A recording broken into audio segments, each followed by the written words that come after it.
guys, welcome back to another episode of the Aesthetics Diaries, and we are back today with our lovely Caroline, who is going to be sharing her insights of 25 years in the aesthetics practice.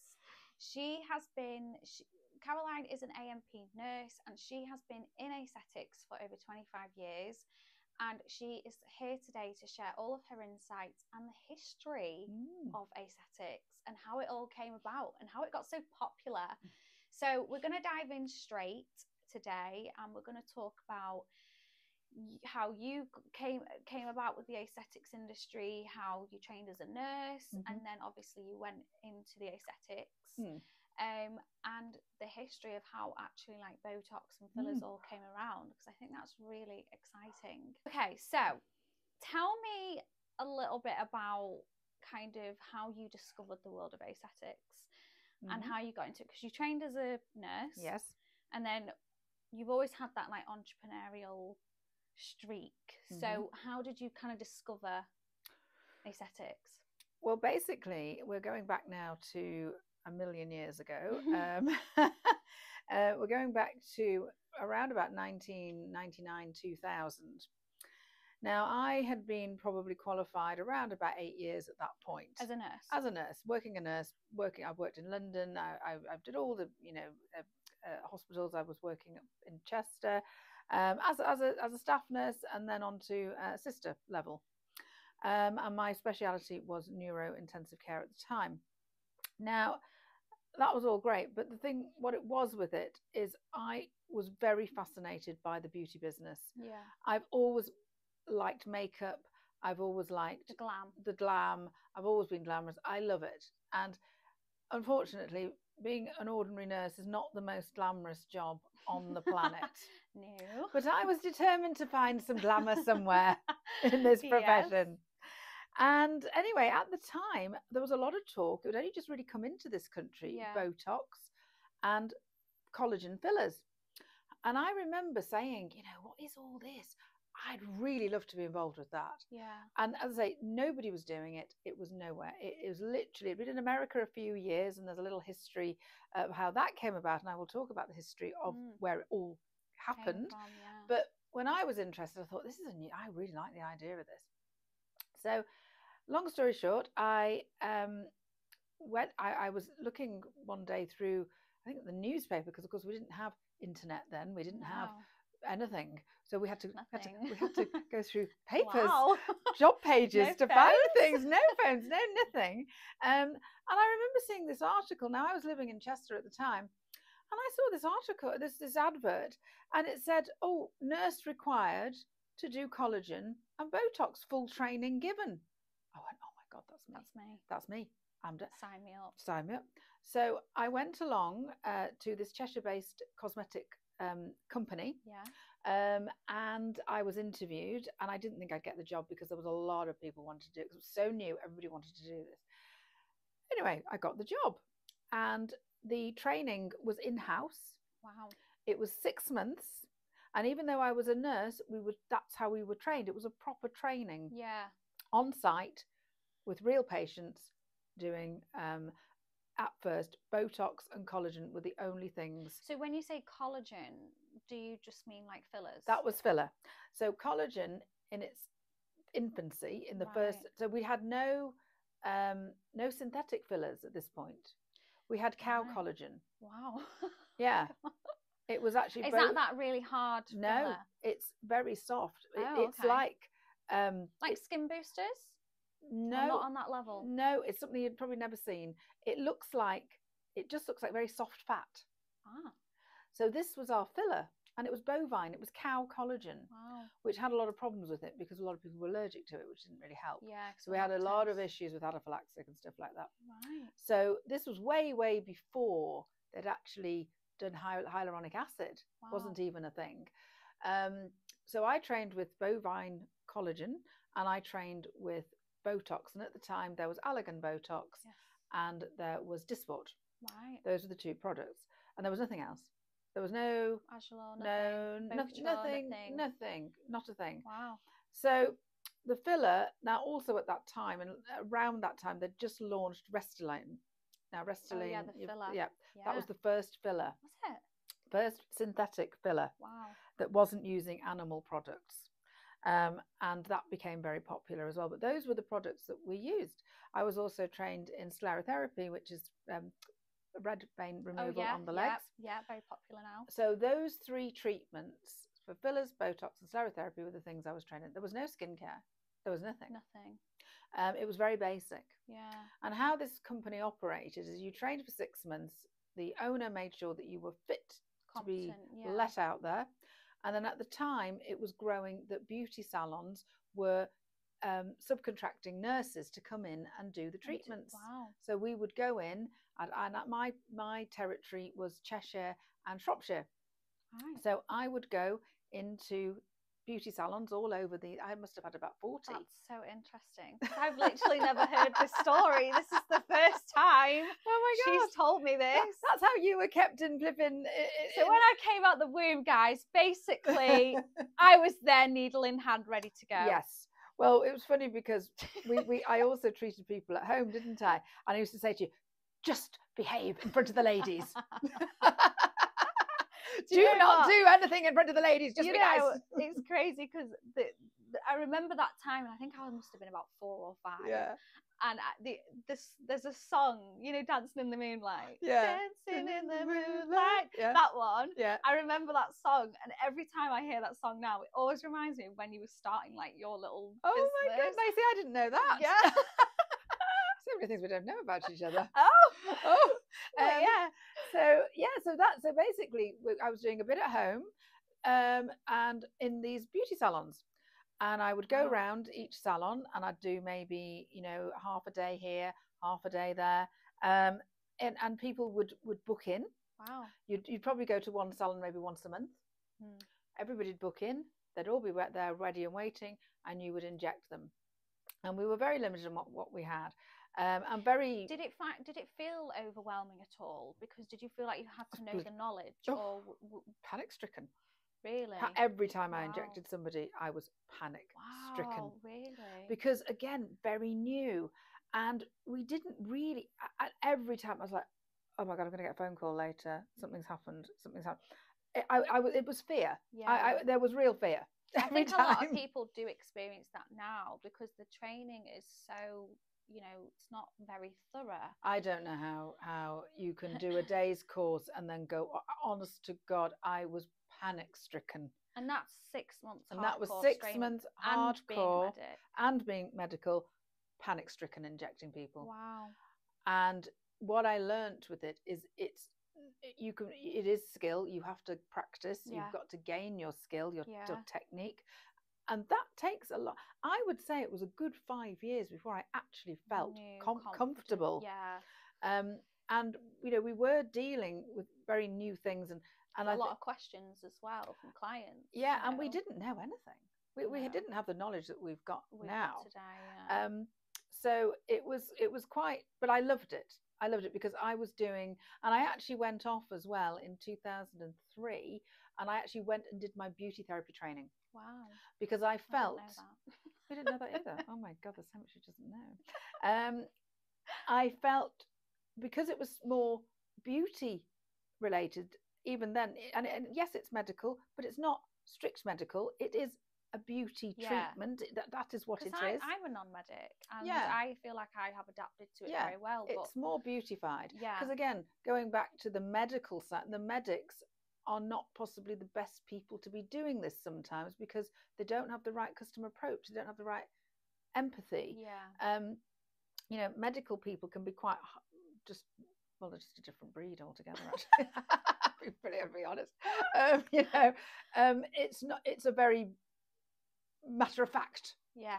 Whereas you can't be like that with your clients. You've got to be friendly. You've got to be personable. Yeah, you've got to give them that reassurance and trust and everything. Whereas it's just bish bash bosh, and that isn't. Technically, you're not treating or diagnosing. No, you're not doing an illness. You're not.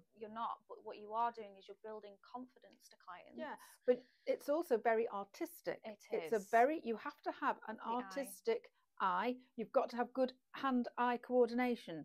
And if you don't have those, and I have also trained non-medics and medics over the years, and I have thrown medical people out the door because I said, you know, good, you haven't got the eye, and you haven't got the eye. You're not looking at that person's face and going, "Oh, right, we could do a bit there." But this is what you need to profile and stuff. Yeah, and that makes sense. I've thrown them out because I said you don't see it. You don't see that there's a misalignment there that needs to be corrected, or there's a thing that nothing. And that's very important. You have to have a skill. You've got to have good hand-eye coordination, be artistic, and have a good eye.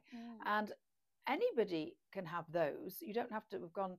You know, you don't have to be a nurse or a doctor to get those, and a lot of nurses don't have it. No. So it is. I think that's very much at the minute. It's like you get a lot of medics who are very good at their aesthetic job, but they bash non-medics because we all get put into the same category. Yeah, no. But I think there is an equal amount of, you know, there could be good medics, and good and bad non-medics. That's hopeless. It's all that, you know.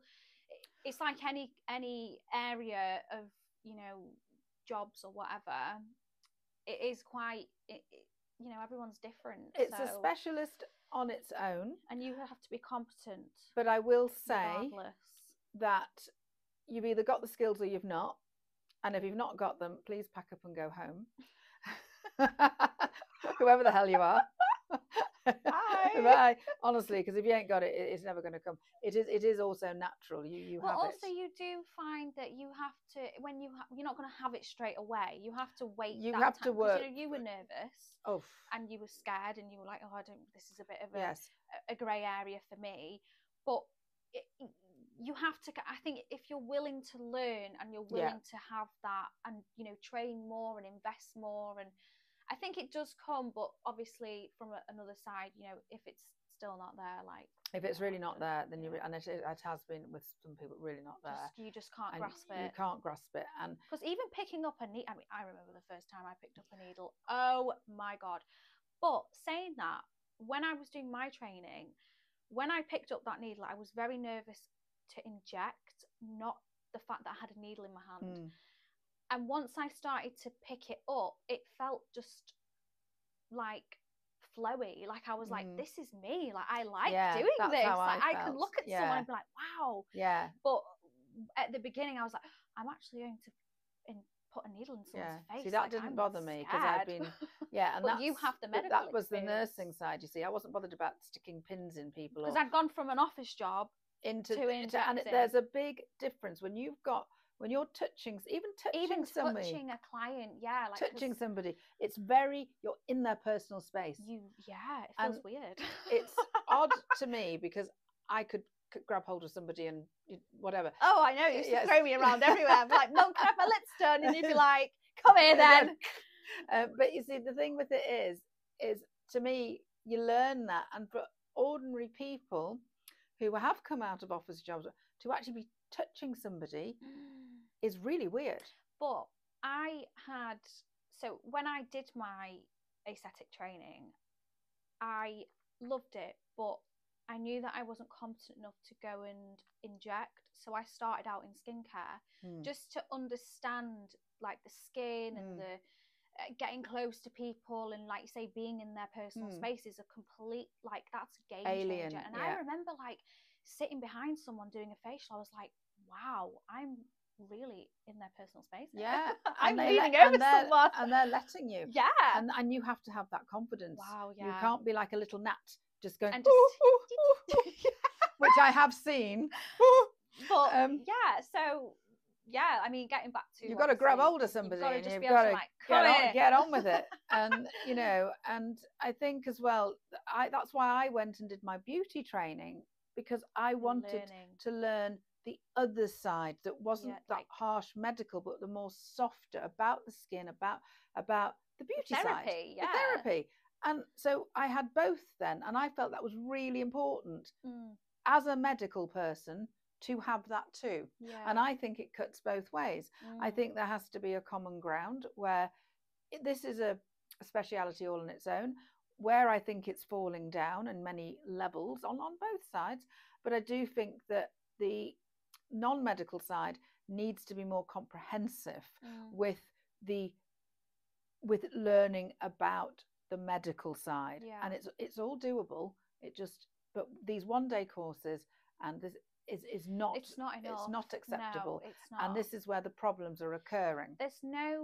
I actually watched a video, and it was by Dr. Tim Pearce, and he actually said in the video, these people going onto these courses, they can't even read or write. I know. And I think the bare minimum is to be able to, because you have to write your notes up. You know, you can't just have someone come in for a dermal filler and not then be competent and write up those notes. Absolutely, you're writing so I think a file. it's important, you know, and that's the side that you learn on the nursing side, which is the record competence keeping. And the you know all the ins and the outs. But obviously you may learn that on a non-medical course. But I know for me, I was you said, right, if you're going into this, you're a non-medic, you don't have the medical experience, but I'm going to make sure that you know exactly every single step that you need to take from when that client comes in to when they leave, and the after process. Because there's lots of, you know, things that a non-medical person who's just picked up might not know. So, for example, your consultation is really important. It's so like the most, you are reading that person, you are looking at them going, right, you know, how you have got to make an assessment of that person. So that's one skill that you need. Secondly, infection control. You know, you need to know about that. That's something that we would learn as medical people. And record keeping, massively important. So again, important. Not something that you would know to do. No. But that is, and taking batch numbers and things like that. These are really important things. Safety of sharps. Basic things which can be learnt by all kinds of people, but they do definitely need to be. I think that's where the regulations come in, because I've been doing the level 4, 5 and 7, and the level 4 was very much about skin morphology and how the skin works and the dermis and all that and the 3 layers and blah, blah, blah, and how you treat it.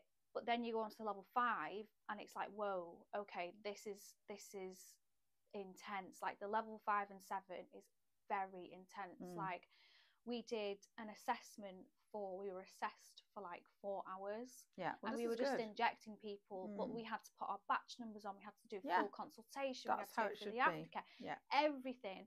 And you learn all that. But if people are going on, say, you know, a 4-day course, you might not be able to take all that information in. You can't. It's impossible.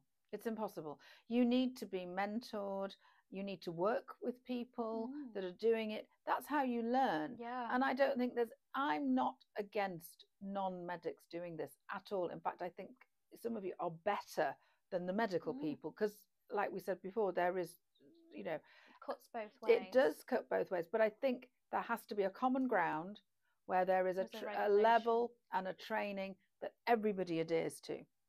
I agree. And I think there should be as well like a level of like certification. So, you know, whether you're a medic or you're a non-medic, you have a responsibility, just like a nurse, that if something goes wrong and you haven't taken accountability for that, then there is repercussion, and you have to have all the right things in place, protocols, everything. And I think what happens as well is that there's very common things that ignorance is bliss.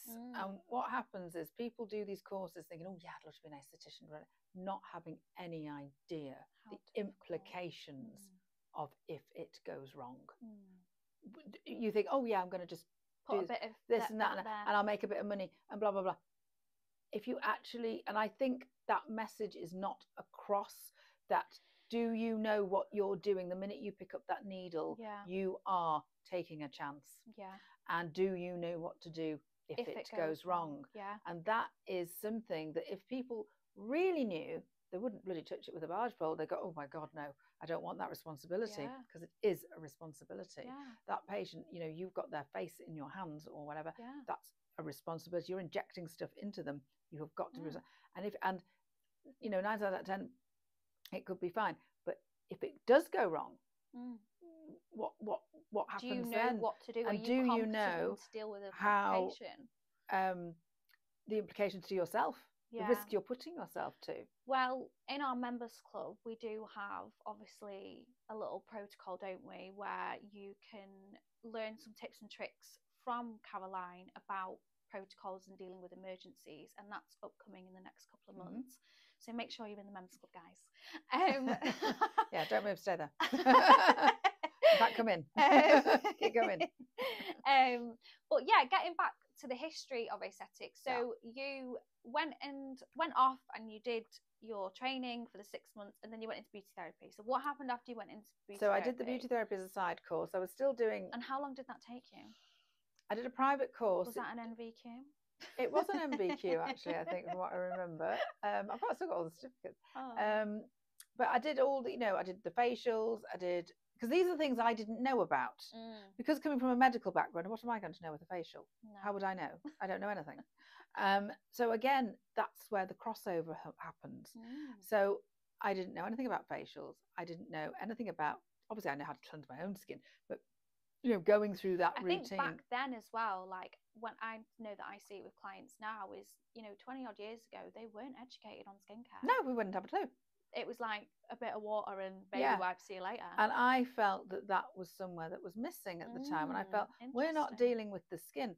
And then what happened, because I got very interested in the skin. And everybody's looking at me going, are you crazy again? And I said, no, because at that time I was working out very quickly that not all skin is the same. No. And if you are injecting skin that is not healthy enough, like thin skin or crepey skin or whatever, you're not going to get results. And I worked this out very quickly. Nobody else was working. Everybody was pumping everybody with bloody collagen and this, that, the other. But we weren't getting the results on some ladies.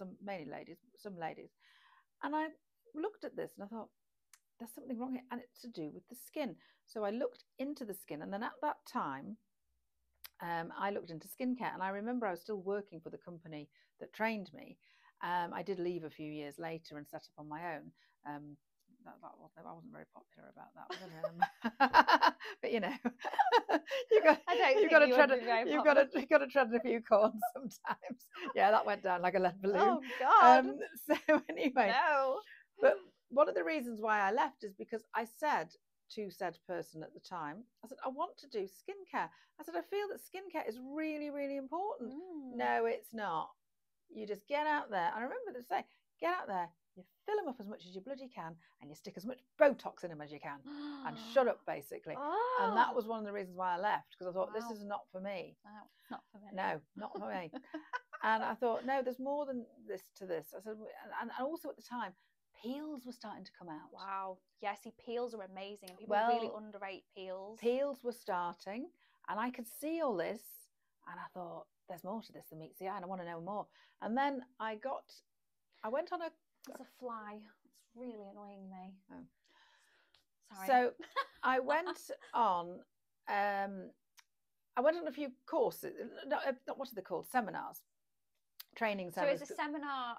Not a webinar. A seminar is where we're talking now back in the day, darling. So you go physically. We physically had to go. There was no physically online, nothing any of these days. We're talking 2000. A seminar. 2002. So a seminar, guys, is not a webinar. A seminar is where a group of people come together with a stage and we're the audience, and we look at webinar. And we look. There's no. It was nothing like that. I mean, literally was. We had to go to these places. Brilliant. Because I forget, you see, how old I am. Anyway, shut up. Don't say a word. So we go to these conferences and seminars or whatever, and people would be up on stage doing demonstrations on peels or this, or they'll be flogging their wares on. Laser was just about coming in. Ooh, laser was new. Laser. So there was all these sort of like promotion. We used to go to the beauty thing in Manchester. What's it called? The beauty where all the people come up with their stalls. Like a excursion. Exhibition. Yes. Excursion. Excursion. Oh God. Sounds like a roller coaster. Yeah, that's when you go to a bloody reel for the day out. So exhibition type of thing. So we used to go to the NEC in Birmingham, and the other one in, what's the place in Manchester? Under the Arches. Oh, I can't remember what the name is. Anyway, whatever. Go on. So we go to these big places, because you had to go to places in those days. You couldn't do it online, so there was not a thing. So we went to this, and you'd see all these things, and I saw a few sort of people going on about, and the first one that I came across was a company called Jan Marini. Oh, yes. Were introducing hyaluronic glycolic acid, love. Glycolic acid. Get your words right, Caroline. I love a bit of Jan. Bit of Jan. Well, Jan Marini, I loved her story. She was from California. She'd suffered with acne all her life, as was I at that time. Oh, really? And that was another reason why I was really interested, because I thought, I have got acne, because obviously I was young then, and nothing had dried up at that point. That happened later.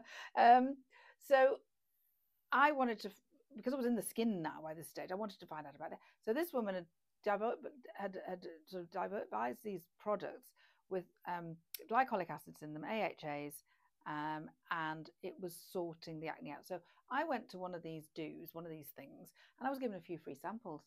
Wow. And I remember years ago them giving, Jan Marini was at this thing, and the lady was very nice. I remember she trained me later on, actually, but she gave me the stuff and she said, oh, just try it. Wow. You'll love it for your acne. I said, really? And I remember when I was married to your father, and it was 2003, and we went to Italy. You probably don't remember this. Probably not. And we went to Italy, and we're in a nice, I think we're in like a farmhouse type thing. I don't know what we were in anyway. A nice pool and everything. And I was scared of these products, but I thought, I'm going to try them while I'm relaxed, while I'm not going anywhere. Yeah. I'm going to give them a Give go. it a go. So I put this glycolic cleanser on. Oh my God, it changed my life. Yeah, because you always rate Jan Marini. I love Jan Marini. But I put this stuff on, and literally within a few days, my acne was clearing. Wow. And I went, there's something in this. Oh my God.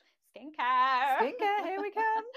And at that point, that's when I left, because I fell out with the owner of this cosmetic place, because I said, I fall out with everybody. Well, that's notorious. And I said, no, I want to do this.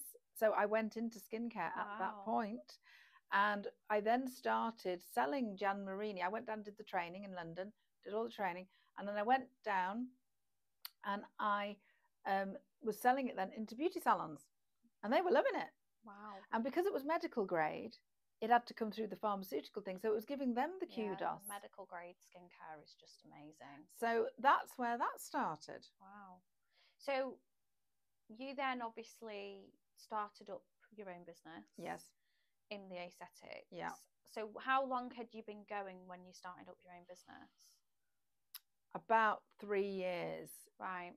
So then when did you open the Medi-Spa? Because the Medi-Spa came around, and is that where you kind of integrated the beauty this therapy? Is what I wanted to do. Yeah. This is what I saw. I saw this as an opportunity. Again. I know. You and your bloody opportunities. I know. God. I need another opportunity. I need one quick. So you opened the Medi-Spa. Opened those because I saw this bridge needed crossing between the medical side and the beauty world. That was really popular, wasn't it? And then it got really popular, and then everybody started setting up bloody Medi-Spas, but I was the first again. Queen. I know, but you know what I did do? I did look at America and what they were doing, and they're far, far more advanced than we were. Yeah. And they were doing, all these peels and things and what have you. And it was really relevant because, again, we will talk about this on other podcasts, but the quality of the skin is major. Even today, it's major. And how you look after your skin has an effect on how all these treatments work. It definitely does. And that was back then, and I saw it then, and it's still relevant today. I think even more so now. I mean, if a client comes into me and says, I want 3 areas of Botox, and I'm looking at their skin and I'm like, that skin is too crepey and fine. It's not going to work. It's not going to work. We have to understand that the quality of your skin is so important, and how you look after your skin is also very good for long-term prevention. Absolutely. When it comes to aging, because when we're younger, we do all the wrong things, covering ourselves in olive oil and using the tanning Still beds doing it. And you need to practice what you preach. I'm not doing that. But no. Too old now. The thing is we do, and when we're young, we don't think about the long term, repercussions of using all the tanners and you know, abusing the lifestyle habits and smoking and all that thing. We don't realize that when we're younger, but I see it all the time when clients come in and they've absolutely abused the lifestyle. Yeah. And now they want to try and fix and reverse the signs of aging. But using skincare to prevent is a lot much easier than trying to reverse. And you can reverse it, and there are ways of reverse. There's lots of ways of but it is doing a bigger that. investment. But it is a bigger investment, and if you have hammered your skin and you've got, you know, a leather band handbag face, you need to, unravel it. And it takes time as well. It doesn't happen in 10 minutes. You're not going to fix that with 3 areas of Botox. I've had ladies coming in and it's like, I want to look 16 in half an hour. I want to look like I've just come out the womb. Yeah, and I'm like, no. Because it is, but also that again goes back to your client expectations, your consultation. It really does. And you have to be quite careful about what you say, because again, from the medical world, I mean, I have been in consultations with medics and it's like, well, you've got that wrong with you, and and what is that? Someone told me the other day that they went to like a med spa and they took a picture of this person and they were going, right, let me just zoom in here. I know. This is what's wrong with your eye. And you never tell anybody you've got that problem over here. And it was like, oh my God, like, I can't believe you're just pointing on my only hair for like Botox. I know. My insecurities out. Well, you see, and that's the other thing, what we would think. I mean, I've had patients sat in front of me and I'm going, oh my God, you've got such a massive crease in front of your, in here. And I'm like, surely you want that sorted out. And no, it'll be something it'll be like a little line here or something. And I'm going, have you not seen this? Looking at you. And they see it differently. So we cannot point out the flaws. No. But it does happen. You can always suggest to clients, because sometimes clients come in and they go, right, I just want you to tell me what I what which I is need. fair. But again, that's all about assessment and Yes. reading your client, which again is another topic all on its own. Discussion. Yes. So So anyway, getting back to the history of aesthetics. Yeah. So you built your Medi Spa, and what happened after that? So how did you kind of maneuver that into a business? Because obviously it was all very new. Yeah. Was it difficult to get clients, or were you booming? Well, it was very much word of mouth, and we are talking a different world where we didn't have social media. We were just about on mobile phones. I mean, there was none of what we have today. So we had to advertise in like Cheshire Life or magazines or the little things, the free paper. I did when we first set up the Medi Spa. We were going into the Chester Chronicle every week. Wow. So you had to use newspapers. That's how you did it. Yeah. Leaflets through the door. That's what we did. Interesting. So it was more difficult. It was more physical. It was more difficult. Do you think that way of marketing applies now? Would you say it's good to do? I think there is an element of it. I think there is, people still can't just rely on social media to get you bookings. And that you do have a lot of older clients who don't use social media. And you have to target them because they're usually the ones that have got more time on their hands. Yeah, and they want to feel young and fresh. And we are in a situation where people who are 60s, 70s, 80s are not like the old 60s, 70s. They're more like 40s. I mean, I'm 55 and I feel like I'm 25. Yeah. I behave like I'm 25. I know that. But I'm not like a woman in her 50s in the 1980s would not look like me. No, she would have just embrace the aging. Yeah, we don't need to embrace nothing. We want Botox. We want it all, and we can have it all. And that's where we are. So you've got a whole generation that you might be missing out on. Yeah, you have to kind of cover yourself from every. And I've had patients in obviously in the skinny jab business where they're in the 70s, 80s. They don't use social media. They don't know what flipping Instagram. They are, they'll be using. They will go on. Some of them are, savvy enough to go on websites and things. But it is targeting that market, and so there is a bit of a demand there. And doing leaflets. I mean, I remember we used to walk around delivering leaflets. when you were little. We did, yeah. You know, that was a day out. Wow. Guys, my childhood was I know, exciting. she wonders why she's got a problem. So exciting. Oh my God. But yeah, so I think the history of aesthetics is really interesting. Did you ever like study who was behind Botox? Because obviously people now talk about Juvederm and they say that I mean, the fillers now are so advanced, but people talk about Juvederm now and they're not really a big fan of it anymore because they say it holds a lot of water and stuff like that. So what do you think about that? I think anything that holds water is good because it's hydrating. Yeah. Juvederm is like a sponge. It gets better because it sucks the water in. But I think it depends on how it's been placed. Oh yeah, you've got to be careful. Because I've seen the Juvederm lip overfilled, and that is not a good Juvederm look. is less is more. Yeah, always with Juvederm. Now Juvederm was one of the first fillers. But well, actually, Juvederm was the collagen. Was it Restylane that was the first? Restylane. Well, no, actually, no. It was Juvederm was the first filler because it was collagen. Right. That was called collagen filler back in the day. No, they don't do that now. They don't do that at all. So it then moved. They then moved it into more like what it is today. But Restylane was the first synthetic one. So basically, how all this came about, the real history, which we learnt about when we did our training. And I actually said to you, I wonder does anybody know this?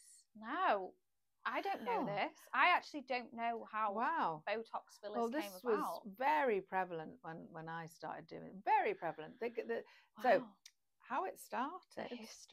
The history. In 1987, which is many, many moons ago, there were two ophthalmologists based in Vancouver in Canada, called Dr. Alistair and Dr. Jean Carruthers. Now, these two people, husband and wife team, were ophthalmologists, so they were dealing with eyes, and they would treat squints and things like that with Botox, because Botox was a medical drug. Yeah. So Botox was used for any sort of muscle tightness, sometimes children have that muscle goes tight here, so they Botox it to relax the heel. And this as well. And here. Yeah. So Botox has been used since about the 1950s for medical procedures. Right. And anyway, so these ophthalmologists were using Botox to treat squints of the eye and other conditions. So they're treating these people, and this woman comes in one day, and she had a squint in one eye. She goes, "Yeah, you saw a squint out." She said, "But look at my eye." She said, "All the wrinkles have gone." I love that. And it was like, "Oh yeah." So she said, "I've got loads of wrinkles here, but because you've been treating this eye with Botox, all the wrinkles have gone. Can you just stick it in here anyway, so I can even up?" Anyway, Jean Carruthers went. It was a skinny jab moment. It's like, here we go. We are on to something. Yes. And they then did a bit more research. They looked into it and they started treating people for wrinkles. And because this woman wanted it on the other side, she didn't have the squint on the other side, they treated it and bingo, she's there. That's so interesting. So that's how that happened. So then a few years later, getting into the early 90s, they're now perfecting this. Yes. Doing clinical research, and they're launching it now as cosmetic treatments. Wow. And people did it have to get a license? Does Botox have to get a license for?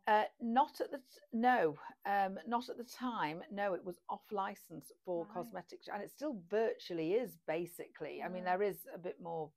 More has happened since then, but only up until recently. But at the time, again, a bit like skinny jab, it was being prescribed for the side effect, and the side effect was no wrinkles, but it couldn't be.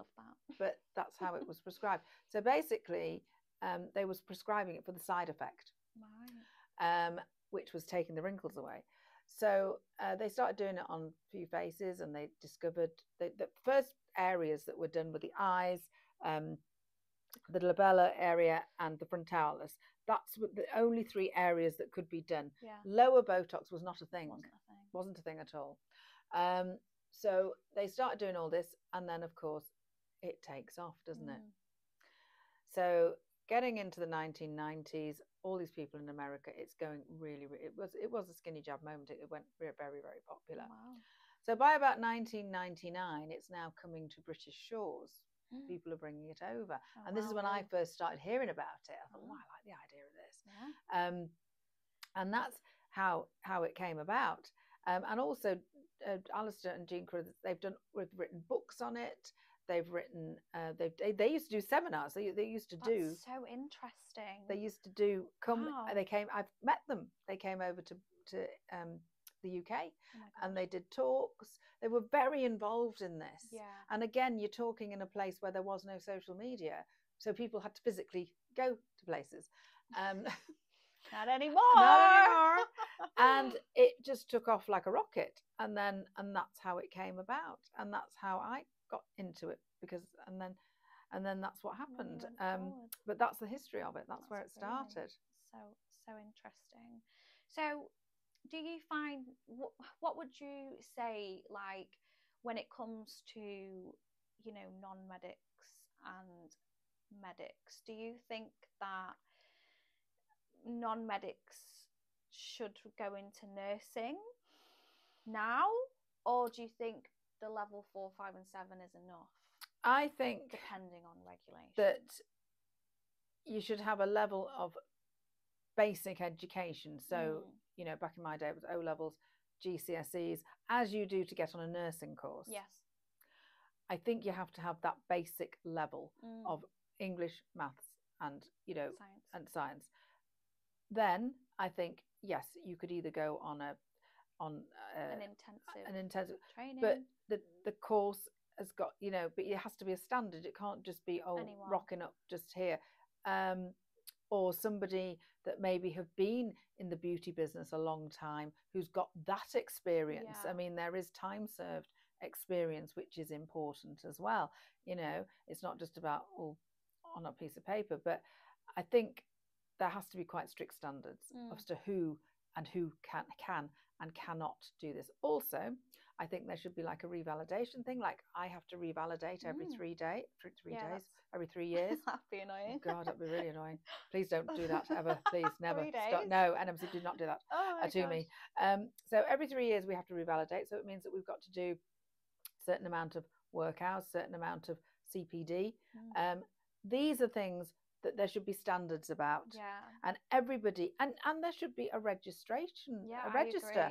Because even like semi-permanent makeup artists, you know, people who do like PMU and stuff like that, they have to have a license. Yeah. And it's crazy because that's nowhere near as in depth or risky as, you know, what aesthetic practitioners do. So that's really interesting. So why did you give up your aesthetics biz, love? Why did you do it? Well, it was obviously there was a couple of things. Again, it happens because you had a massive. So before anyone was there was non-medics. So before all non-medics, it was all either nurses or doctors or dentists. You lost a lot, didn't you? I did, because again, this is in around about 2008, 2009. So I had a very successful business in 2008, 2009, booming.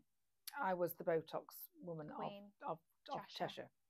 And I was doing everybody, and I was very good at it, and I really enjoyed it, and I had a great clientele that I'd built up over the years. So the last 5 years of that I'd built up, because basically I sold the Medispa, and then I decided to go solo and do home visits, or, you know, scale, because you were very young, of course, and I've just been going through a divorce as well, so I needed time.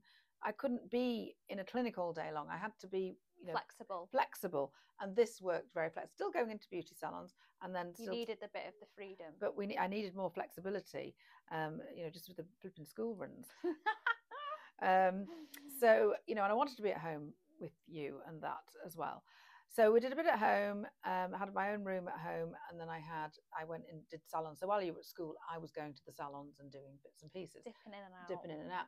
Now that was all very well and good, and it was all very successful. But in 2009, and this again is another thing that everybody needs to be a little bit aware of, laws can change, and they can change overnight. Yep. If the government gets a bee in its bonnet and decides, right, enough, it can happen.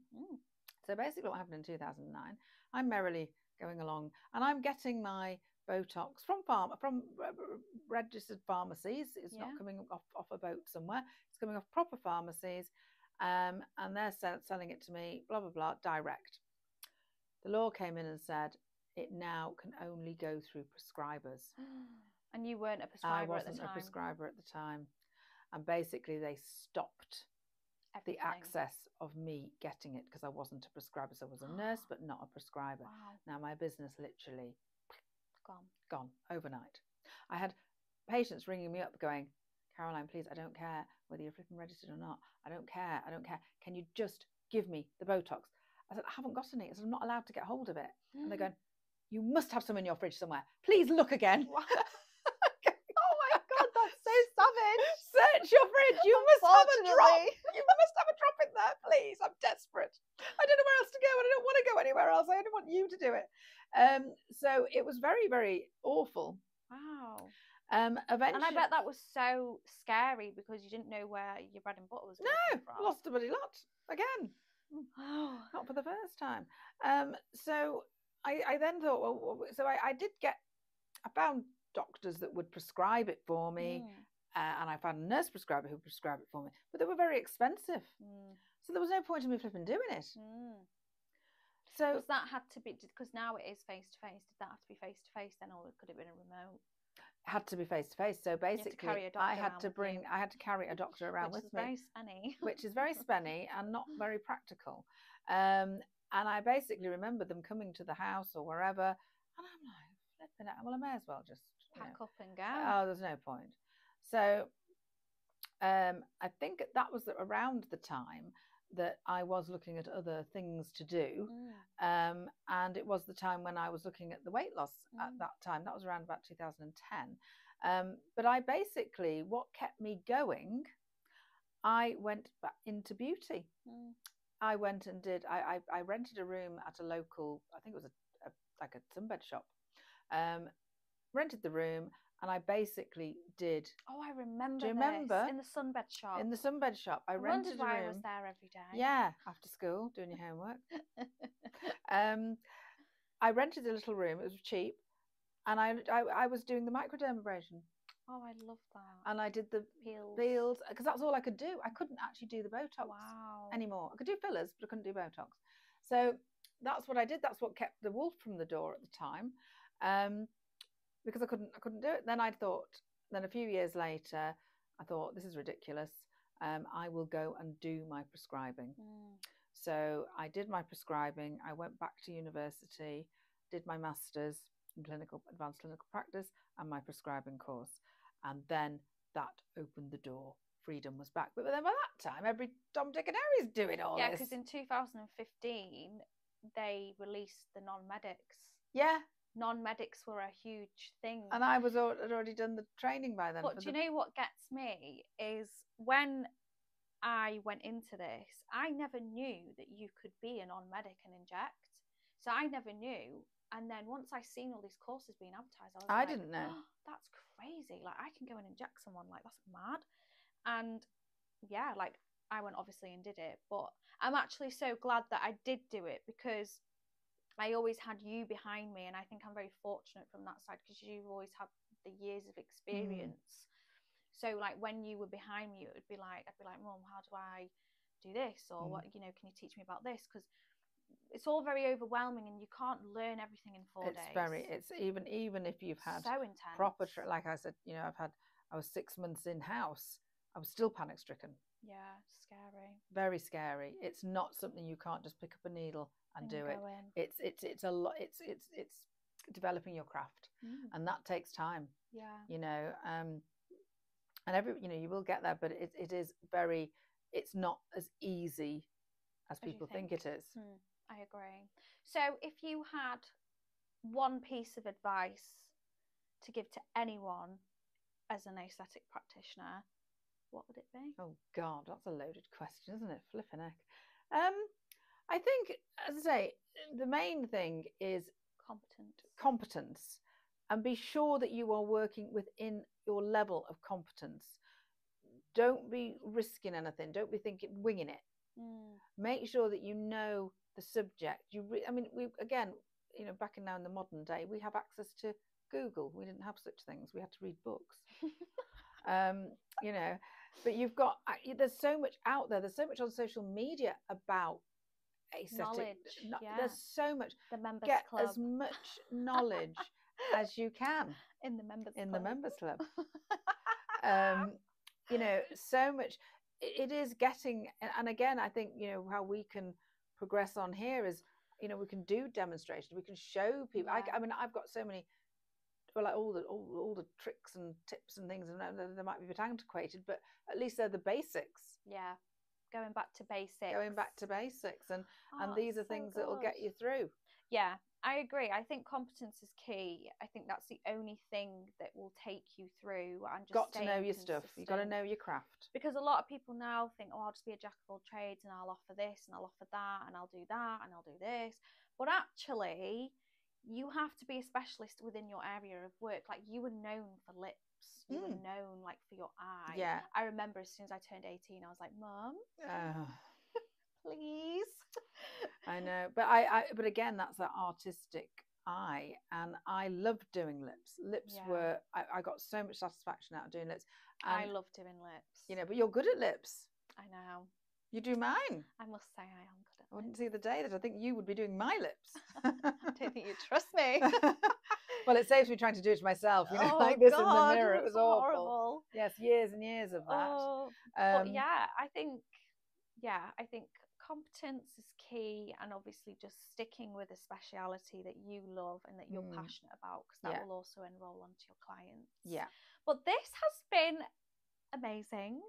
And thank you guys so much for listening today. It's been an absolute pleasure to have Caroline on our podcast. I've enjoyed it thoroughly. Thoroughly enjoyed. And yeah, if you have any questions, guys, pop them in the comments, or, you know, you can join our members club, which is full of support and tutorials, and there's loads of business growth, business advice. There's everything in there that you need, whether you're, you know, an advanced aesthetic practitioner or you're just starting out. There is so much support in there. So thank you. Pleasure. And I will see you guys on the next episode. Bye.